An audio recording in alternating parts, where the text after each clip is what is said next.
I never thought I'd be posting here, but I need some advice.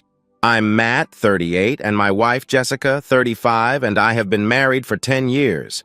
We have 2 kids, Emily, 8, and Jacob, 6. Our relationship used to be great. We had fun, communicated well, and were generally happy. But over the past year or so, things started to change. Jessica became more distant, and she always seemed to be on her phone, laughing at messages and smiling to herself. When I asked her about it, she'd brush it off, saying it was just her friends or work. It was subtle at first, but enough to make me uneasy. Our once strong bond felt like it was slipping through my fingers. Conversations grew shorter, and she seemed perpetually distracted. The nights she'd stay out late became more frequent, and when she was home, she was glued to her phone, always quick to put it face down when I walked by. It gnawed at me, this feeling that I was losing her to something or someone I couldn't see. One evening, Jessica came home late again, claiming she was at a work function. Her cheeks were flushed, eyes sparkling in a way I hadn't seen in months. She kissed me on the cheek, a quick, perfunctory peck, and then hurried upstairs. That night, as I lay in bed beside her, I couldn't shake the feeling that something was terribly wrong. Our intimacy had dwindled too. She always had an excuse. She was tired, stressed, not in the mood. I wanted to believe her, but my gut told me otherwise. I could feel the emotional chasm widening between us, and no matter how hard I tried to bridge it, Jessica kept pulling away. The breaking point came on a sunny Saturday afternoon. Jessica had left early, saying she was meeting a friend for brunch. She came back late, and the kids and I were in the living room when she walked in. She looked radiant, almost glowing. There was a lightness in her step, a beaming smile that didn't quite reach her eyes when she looked at me. She greeted the kids cheerfully, but there was an air of detachment in the way she spoke to me. Later that night, as she slept beside me, I couldn't sleep. I stared at the ceiling, thoughts racing. Who was this person my wife had become? I couldn't ignore the signs any longer. I had to know the truth, no matter how much it hurt. I decided to take action. I wasn't going to confront her without evidence. If she was lying, I needed to catch her in the act. I began to mentally prepare myself for what I might find, steeling myself against the inevitable pain of betrayal. I had to be strong for Emily, and Jacob. They deserved the truth as much as I did. Little did she know, her joy was about to be short-lived. So, after that unsettling Saturday, I decided to dig deeper. I couldn't live in this constant state of doubt and suspicion. I needed answers, and I was determined to get them.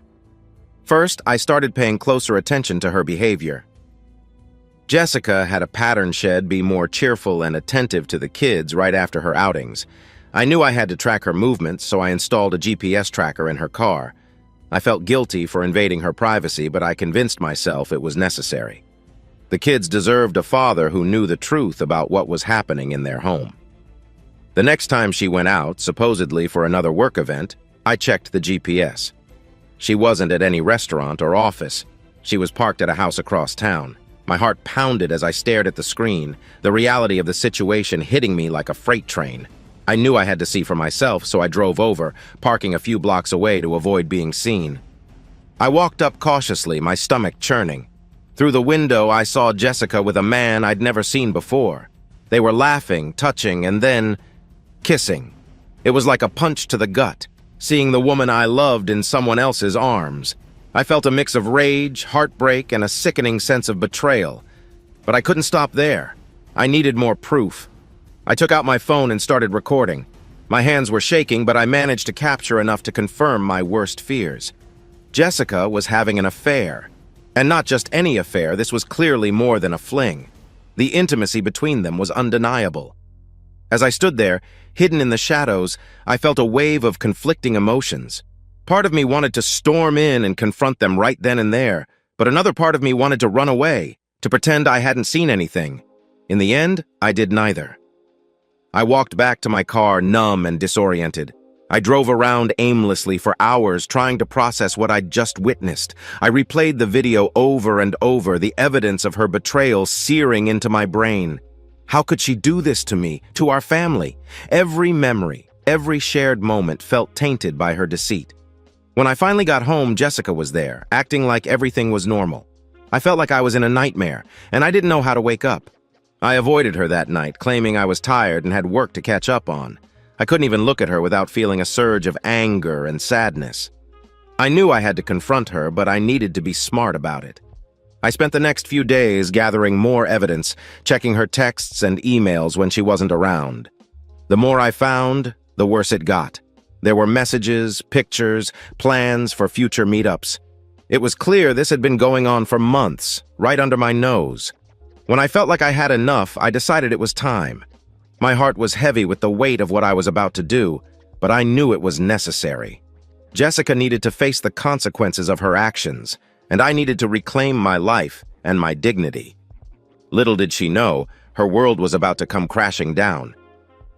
After gathering all the evidence, I knew it was time to confront Jessica. I had to do it in a way that left no room for her to wriggle out with more lies. So, I planned it out carefully. One evening, after the kids were in bed, I asked Jessica to sit down for a talk. She looked a bit apprehensive, but didn't suspect what was coming. I started by expressing my concerns about our relationship, how distant she had become, and how her behavior had changed. I saw a flicker of guilt in her eyes, but she quickly masked it with indifference. "Matt, you're just being paranoid," she said, rolling her eyes. "I've been busy with work and friends. You know that." "Do I?" I replied, trying to keep my voice steady, "because it seems like there's a lot you haven't been telling me." Her expression hardened. "What are you implying?" Without another word, I pulled out my phone and played the video I had recorded of her and her lover. The color drained from her face as she watched herself in another man's arms. For a moment, there was nothing but silence. Then she exploded. "How dare you spy on me?" she yelled, her voice shaking with anger. "That's a complete invasion of my privacy." "Invasion of privacy?" I shot back, my own anger rising. "What about the invasion of our marriage? The lies, the deceit, the betrayal? How long has this been going on, Jessica? Months? Years?" She stood up, her face twisted in rage. "You don't understand. I was unhappy. You never paid attention to me anymore. And John made me feel alive again." Hearing his name, I felt a fresh wave of anger. "John? That's his name? The guy you've been sneaking around with behind my back. Did you think about our kids? About what this would do to our family?" She looked away, crossing her arms defensively. "You have no idea what it's been like for me. You never listen. You're always busy with work. I needed someone who actually cared about me. I couldn't believe what I was hearing. She was trying to blame me for her infidelity, as if I had driven her to it. So this is my fault? You're the victim here?" Jessica sneered. "Maybe if you'd been a better husband, I wouldn't have had to look elsewhere. That was the final straw." I felt a surge of cold resolve. "Get out," I said quietly. Her eyes widened.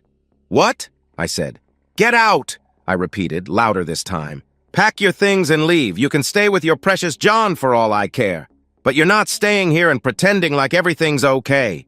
She hesitated, her bravado faltering. "And the kids? I'll take care of them," I replied. "You've already done enough damage." She looked at me for a long moment, then turned and walked upstairs. I listened to her movements, the sounds of drawers opening and closing, and then the slam of the front door. I stood there, numb and shaken, wondering how it had come to this. The house was eerily quiet without her. I checked on Emily and Jacob, who were thankfully still asleep. As I watched them, a sense of determination settled over me. I had to be strong for them, no matter how broken I felt inside. Jessica's betrayal had cut deep, but it also revealed the truth about our marriage. There was no going back. The only way forward was to rebuild my life without her. After Jessica walked out, I felt a wave of emotions crashing over me: anger, sadness, betrayal. I spent that night in a daze, pacing the living room, replaying every argument, every lie, every red flag I had ignored. Sleep was impossible. The next morning, I had to put on a brave face for the kids. Emily and Jacob were confused about why their mom wasn't there, and I told them she had to go away for a while. I could see the worry in their eyes, and it broke my heart. They didn't deserve any of this. The days that followed were a blur. I tried to keep everything as normal as possible for the kids, but inside, I was a wreck. Every corner of the house reminded me of Jessica. The coffee mug she always used, her favorite blanket on the couch, the empty space in our bed. It was like a ghost of our life together haunted every room. One night, I found myself looking through old photo albums. Pictures of happier times, our wedding, the birth of our kids, vacations, holidays. Each photo felt like a knife to the heart. How had we gone from those blissful moments to this nightmare? I felt a mix of anger and grief that I didn't know how to process. Talking to friends helped a bit, but I couldn't bring myself to tell them everything. I was too ashamed, too humiliated. I felt like a failure, like I hadn't been enough to keep my wife happy. But the more I thought about it, the more I realized that Jessica's actions were her own. She chose to cheat, to lie, to betray our family. One of the hardest parts was dealing with the kids' questions. Emily, being older, sensed that something was seriously wrong. "Where's Mommy?" she'd ask, her big, innocent eyes searching mine for answers. Jacob, too young to fully understand, would ask when Mommy was coming home. Each question felt like a dagger, and I had to fight to keep my composure. I decided it was best to be honest with them, in an age-appropriate way. I told them that Mommy had to leave for a while because she and Daddy had some grown-up problems to work out. Emily cried, and Jacob clung to me, both of them needing reassurance that everything would be okay. I promised them that we'd get through this together, even though I wasn't sure how. The nights were the worst. I'd lie awake, staring at the ceiling, my mind racing with thoughts of Jessica and John. I wondered how long it had been going on, what lies she had told me, what secrets she had kept. The betrayal felt like a physical weight on my chest, making it hard to breathe. I started going to therapy, which helped a little. Talking to someone who wasn't involved, who could listen without judgment, gave me a space to vent and sort through my feelings. The therapist helped me see that Jessica's actions were not a reflection of my worth, but of her own flaws and choices. Despite everything, I still had moments where I missed her. The Jessica I had fallen in love with, the mother of my children. But then I'd remember the look on her face when she defended her actions, the coldness in her eyes when she blamed me for her infidelity. It was like a slap to the face, reminding me that the woman I missed no longer existed. As the days turned into weeks, I started to feel a bit stronger. I focused on the kids, on being the best dad I could be. I threw myself into my work, trying to keep my mind occupied. It wasn't easy, but I knew I had to keep moving forward. For Emily, for Jacob, and for myself. Jessica tried to contact me a few times, but I ignored her calls and texts. I wasn't ready to talk to her, and I wasn't sure if I ever would be. The wound was too fresh, the pain too raw. I needed time to heal, to figure out what I wanted from my life without her. This whole ordeal taught me a lot about myself, about resilience, and about the importance of self-respect. Jessica's betrayal was a brutal wake-up call, but it also gave me a chance to reevaluate my life and my priorities. I realized I deserved better than a wife who would lie and cheat. It's been a whirlwind these past few weeks, and I appreciate all the support and advice you've given. After confronting Jessica and dealing with the emotional fallout, I knew I had some tough decisions to make. My initial reaction was to kick her out and file for divorce. But as the days went on, I realized it wasn't going to be that simple. We had a decade of shared history, a home, and most importantly, 2 kids who needed stability. Jessica tried reaching out multiple times, sending long messages explaining her side of the story. She begged for a chance to explain herself in person.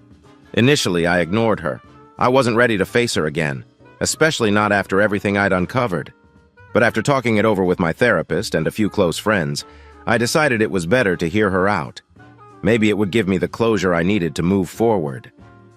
We met at a coffee shop, a neutral place where the emotions wouldn't run too high. She looked different, tired, remorseful. The confident, defiant woman I had confronted was gone. She started crying as soon as she sat down, apologizing over and over, but I stayed silent, waiting for her to talk. "Matt, I'm so sorry," she said, her voice trembling. "I know I've hurt you, and I can't express how much I regret everything. I was lost, and I made terrible choices. John, he was just a distraction.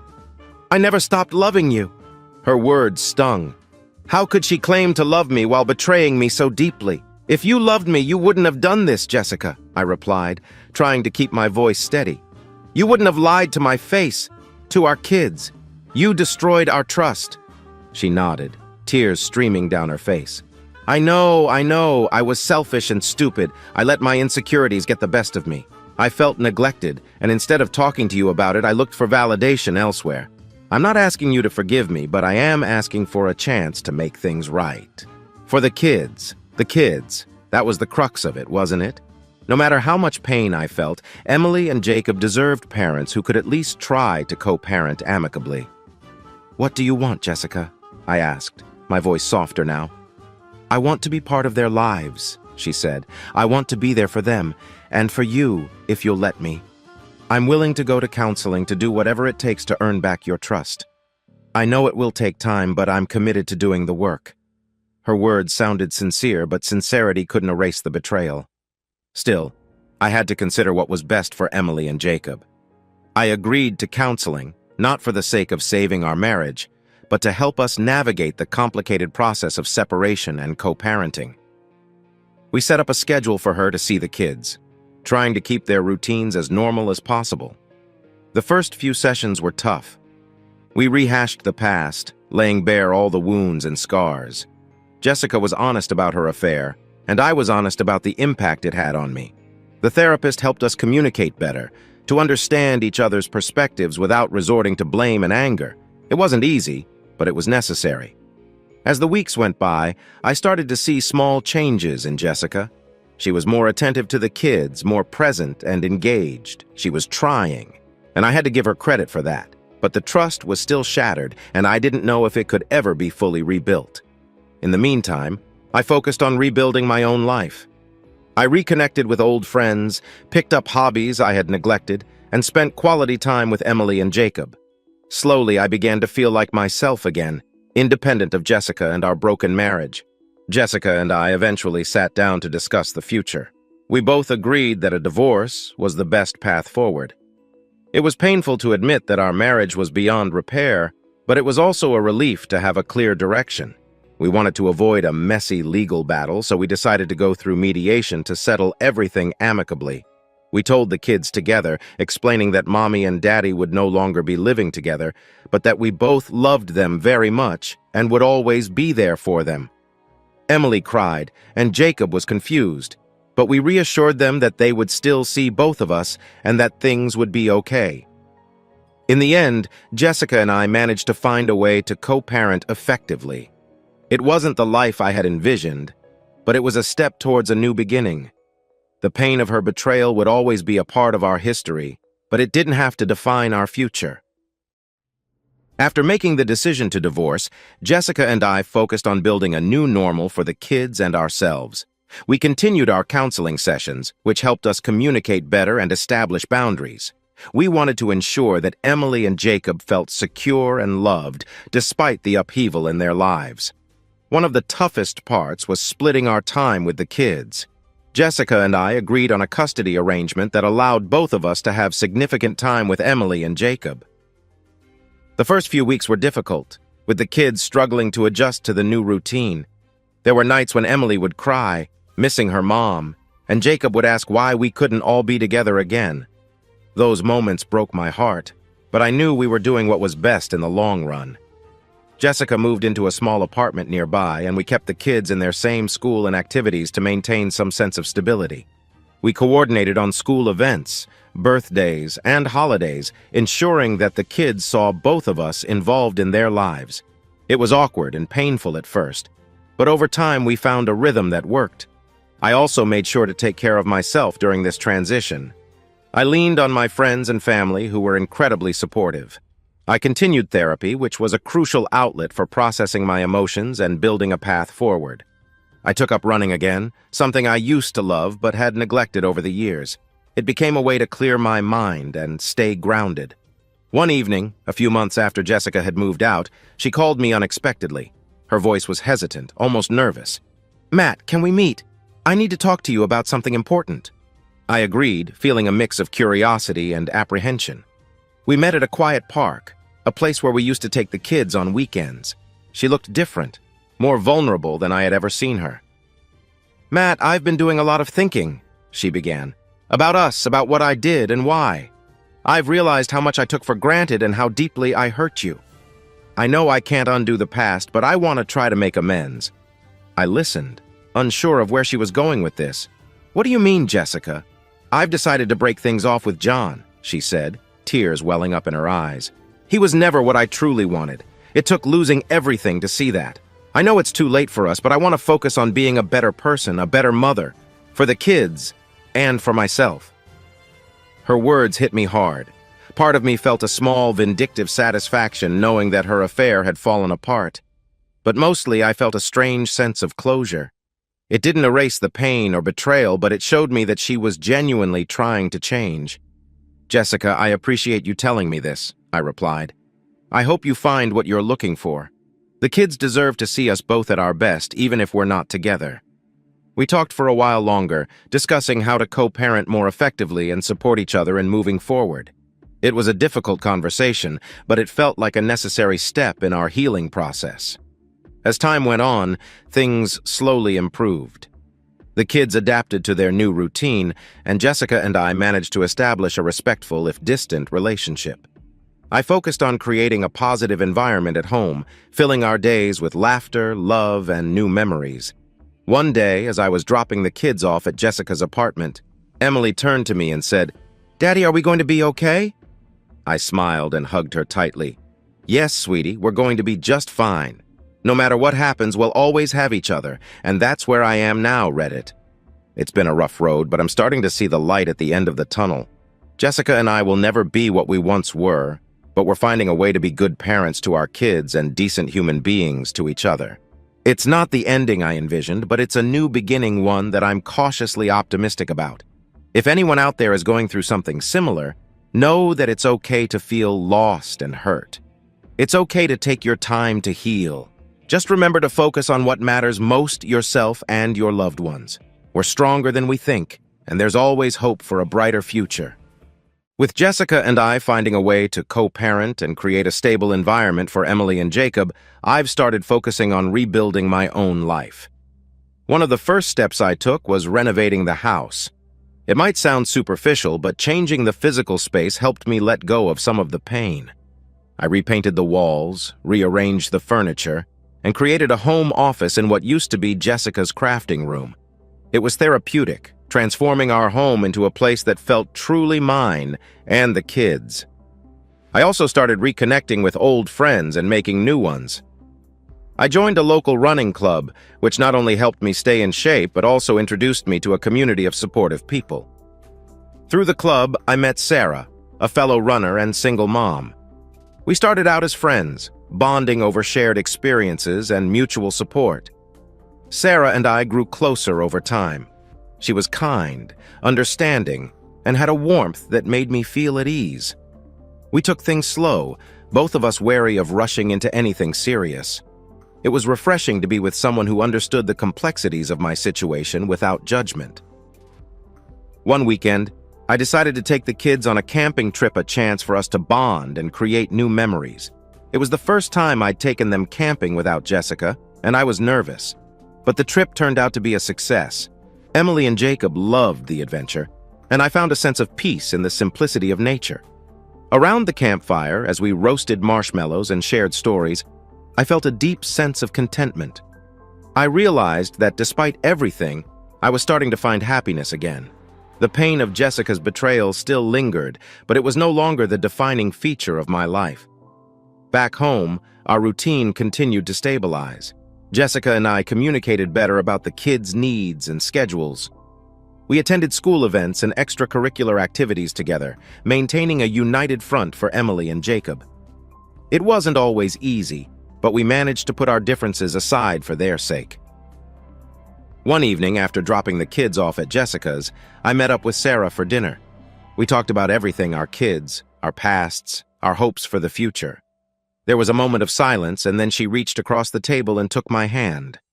"Matt, I know things have been tough for you," she said softly, "but I see how hard you're trying, and I admire your strength. You deserve happiness too." Her words touched me deeply. For the first time in a long while, I felt genuinely hopeful about the future. Sarah and I decided to take our relationship to the next level, still cautious but optimistic about what lay ahead. As the months went by, our bond grew stronger. Sarah met Emily and Jacob, and they adored her. We started spending more time together as a blended family, creating new traditions and cherishing each moment. Jessica was aware of my relationship with Sarah, and though it was awkward at first, she eventually accepted it. We were both moving forward in our own ways. I also reconnected with my parents, who had been my rock throughout this ordeal. They offered unwavering support and love, reminding me that I wasn't alone. My father, who had faced his own share of challenges, became a source of wisdom and strength for me. He shared stories of his own struggles and triumphs, helping me see that life's difficulties can be overcome with resilience and determination. One day, during a family gathering, my dad pulled me aside. "Matt, I'm proud of you," he said, his eyes filled with pride. "You've faced this head-on and come out stronger. Remember, you're not defined by what happened to you, but by how you rise from it." His words stayed with me, reinforcing my resolve to keep moving forward. Jessica and I finalized our divorce amicably, focusing on the well-being of our children. It wasn't the life I had planned, but it was a new beginning, one filled with hope, resilience, and the promise of a brighter future. If you're going through a similar situation, know that it's okay to feel broken, lost, and unsure. But also know that you have the strength to rebuild your life, to find happiness again. Surround yourself with supportive people, take it one day at a time, and believe in your ability to overcome. After rebuilding my life and finding a new normal with Sarah and the kids, I thought I was finally putting the past behind me. But life has a way of throwing curveballs when you least expect it. One afternoon, while picking up the kids from school, I ran into John. Seeing him in person, face to face, was like a punch to the gut. He looked surprised and uncomfortable, clearly not expecting to see me. I could feel the anger bubbling up inside, but I knew I had to stay calm for the sake of the kids. "Hey, Matt," he said awkwardly, trying to force a smile. "I didn't expect to see you here." "John," I replied curtly, keeping my tone as neutral as possible. "I'm here to pick up my kids. What are you doing here?" I'm here to see a friend," he stammered, clearly flustered. I didn't believe him for a second, but I didn't want to make a scene. "Well, I need to get going. Have a good day." As I walked away, I felt a surge of anger and resentment. How dare he show his face here, in the middle of my attempt to rebuild a normal life? I didn't want this encounter to derail everything I'd worked so hard to achieve. That evening, I couldn't get the encounter out of my head. I talked to Sarah about it, and she was incredibly supportive. "Matt, you've come so far," she said, holding my hand. "Don't let him drag you back into the past. You're stronger than that." Her words gave me the strength to focus on what truly mattered, my family and our future. But I also realized that I needed to confront the past head-on, to truly move forward. I decided it was time to have a serious talk with Jessica about John and the affair. We met at a local CAF GC, a neutral place where we could talk without the kids overhearing. Jessica looked nervous as she sat down across from me. "Matt, what's this about?" she asked, her voice trembling slightly. "I saw John," I said, getting straight to the point, "at the kids' school. He claimed he was there to see a friend, but I don't believe him." "I need to know the truth, Jessica," she sighed, looking down at her hands. "John and we haven't been in contact since we broke things off. I promise you that. I have no idea why he was there, but I'll find out." I could see the sincerity in her eyes, but trust was still a fragile thing between us. "I need to know that this chapter is truly closed, Jessica, for the sake of the kids and for my own peace of mind." "I understand," she said, her voice soft but determined. "I'll talk to him and make sure he stays away from the kids and from us. I don't want him disrupting our lives any more than he already has." A few days later, Jessica called me, sounding relieved. "I talked to John," she said. "He swore it was a coincidence that he was there to visit another parent, but I made it clear that he's not welcome anywhere near our family.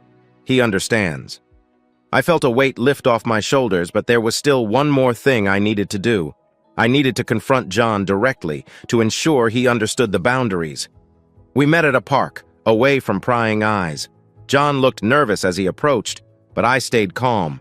"John, I want to make something very clear," I said, my voice steady. "You are to stay away from my family. We've been through enough because of your actions, and I won't let you disrupt our lives any further." He nodded, looking genuinely remorseful. "I understand, Matt. I'm sorry for everything. I never meant for things to get this bad." "Intentions don't matter," I replied. "Actions do. Stay away and let us move on with our lives." Walking away from that meeting, I felt a sense of closure. I had faced the source of my pain and put it behind me. The encounter solidified my resolve to focus on the future and the happiness I was building with Sarah and the kids.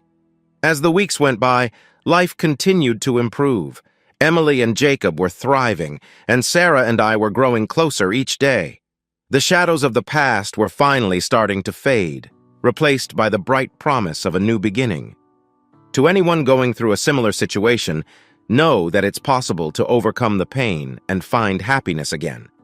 It takes time, strength, and the support of those who love you, but you can rebuild and create a brighter future. After confronting John and making it clear that he needed to stay away, I finally felt like I could move forward without the lingering fear of him disrupting our lives again. Life began to take on a new sense of normalcy. Sarah and I continued to grow closer, and our relationship blossomed into something truly special. She was a rock for me and the kids, and I found myself falling more in love with her each day. Her kindness, patience, and unwavering support helped me heal in ways I never thought possible. One evening, Sarah and I were sitting on the porch after putting the kids to bed. The sun was setting, casting a warm glow over the yard. She looked at me with those compassionate eyes of hers and said, "Matt, I've been thinking. Maybe it's time we take a step forward together." I smiled, feeling a mix of excitement and nervousness. "What do you mean?" "Let's move in together," she suggested. "We've been talking about it for a while, and I think we're ready. The kids adore you, and I can't imagine my life without you anymore." Her words filled me with a warmth I hadn't felt in a long time. "I'd love that," I replied, taking her hand. "It feels right. Let's do it." We spent the next few weeks making plans, finding a new home that would accommodate all of us. It was a fresh start, a new chapter for our blended family. Emily and Jacob were thrilled, and Sarah's kids, Sophie and Max, were excited about the idea of all of us living together. It was the beginning of something beautiful. Moving day was hectic, but filled with laughter and hope. We settled into our new home, a cozy house with a big backyard where the kids could play. It felt like a dream come true, a place where we could all build new memories together. Jessica and I continued to co-parent effectively. She was respectful of my new relationship and focused on her own personal growth. We managed to find a balance that worked for everyone, and the kids were happy to see their parents getting along. One afternoon, as I was unpacking boxes in the new house, I came across an old photo album. It was filled with pictures from my life with Jessica or wedding, the births of Emily and Jacob, family vacations. I felt a pang of nostalgia, but also a sense of closure. Those memories were a part of my past, but they no longer held the same pain. Sarah found me looking through the album and sat down beside me. "You okay?" she asked gently. I nodded, smiling at her. "Yeah, I am. It's strange looking back at all of this, but it's also a reminder of how far I've come." She leaned her head on my shoulder. "You've been through so much, Matt, and you've come out stronger. I'm so proud of you." Her words touched me deeply. "I couldn't have done it without you, Sarah. You've been my anchor through all of this." We sat there for a while, flipping through the old photos and sharing stories. It was a moment of reflection and gratitude, a reminder of the journey we'd taken to get to this point. As the months went by, our new family dynamic flourished. The kids bonded like siblings, and our home was filled with laughter and love. We established new traditions, from weekly game nights to Sunday brunches in the backyard. It wasn't always perfect. Blending families comes with its own set of challenges, but we faced them together with patience and understanding. Jessica continued to be a part of the kids' lives, and we maintained a respectful co-parenting relationship. She seemed to be genuinely working on herself, and I hoped she would find her own path to happiness. One weekend, we decided to take a family trip to the beach. It was the first vacation we'd taken together as a blended family, and I was a bit nervous about how it would go. But as I watched the kids build sandcastles and play in the waves, I felt a sense of peace. This was our new life, and it was good. Sitting on the beach with Sarah by my side, I realized how far I'd come. The betrayal and pain of the past were still a part of me, but they no longer defined me. I had found love again, built a new family, and created a life filled with hope and joy. To anyone going through a similar experience, know that there is light at the end of the tunnel. It's a long and often painful journey, but it's possible to find happiness and rebuild your life. Surround yourself with supportive people, take it one day at a time, and never lose hope. First, let me tell you about where I am now. Life with Sarah and our blended family has become everything I could have hoped for and more. Our new home is filled with love, laughter, and the chaos that comes with raising 4 kids. Emily and Jacob have adjusted beautifully, and they adore their new siblings, Sophie and Max. Sarah and I have grown even closer, our bond strengthened by the challenges we've faced together. One night, as Sarah and I were tucking the kids into bed, Emily looked up at me and said, "Daddy, I'm happy we're all together. I love our new family." Her words brought tears to my eyes and filled me with gratitude for how far we've come. Jessica and I have managed to maintain a respectful co-parenting relationship. She continues to be involved in the kids' lives, and we communicate effectively to ensure they feel loved and supported by both of us. She's working on herself, and while we'll never be what we once were, I've made peace with that. If you're navigating a similar situation, trust your instincts. If you feel that something is off in your relationship, don't ignore the signs, even if it's painful to confront them. You deserve to know the truth. When you decide to gather evidence, be prepared for the consequences. It can be difficult and painful, so make sure you have a support system in place to help you cope. Take time to process your emotions.